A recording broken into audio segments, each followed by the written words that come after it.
রোহিতপুর জঙ্গলে এক ডাকু রাক্ষস বসবাস করত।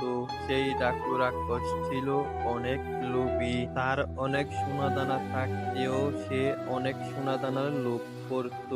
এরপর ডাকু রাক্ষস বলল, আমার এই সোনাদানা দিয়ে হবে না, আমার আরো সোনা চাই, আমার আরো সোনা চাই। কোথা থেকে আনবো আমি সোনা?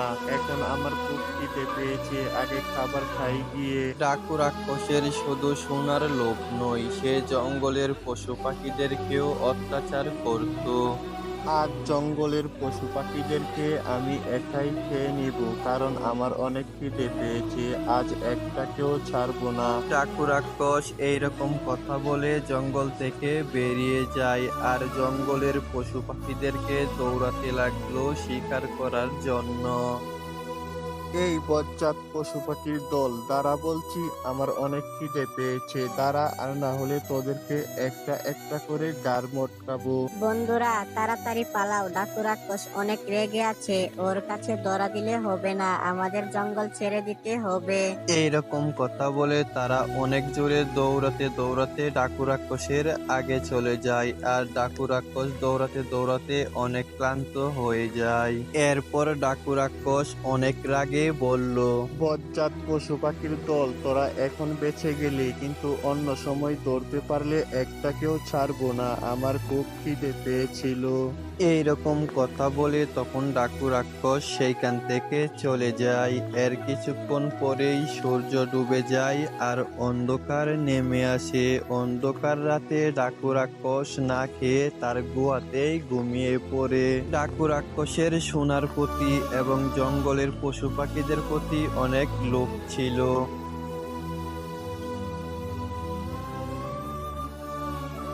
আর একদিন সকালবেলায় সেই জঙ্গল দিয়ে একটি চিল উড়ে উড়ে আসছিল।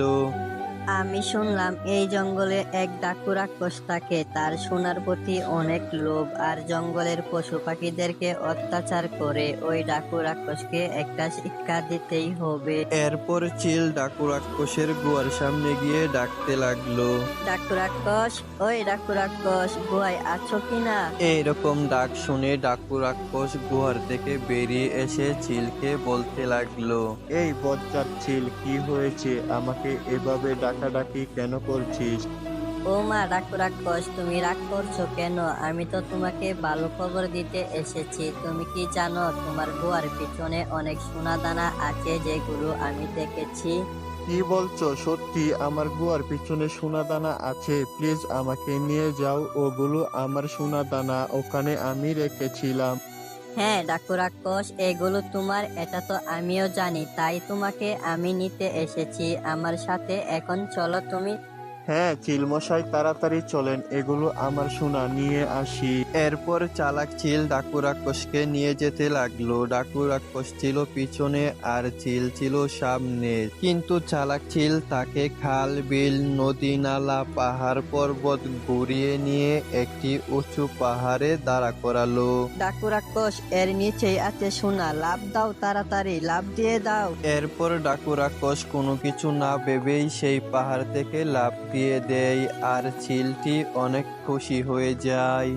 বজ্জাত ডাকু রাক্ষস, তুই অনেক জ্বালিয়েছিস জঙ্গলের পশু পাখিদেরকে, এখন তোর হাত থেকে আমি জঙ্গলকে মুক্ত করে দিলাম। আর এইরকম ঘটনা শুনে জঙ্গল ছেড়ে যে পশু পাখিগুলো গিয়েছিল তারা সেই চিলকে দেখতে এসেছিল আর চিল তাদের কাছে বীর হয়ে গিয়েছিল।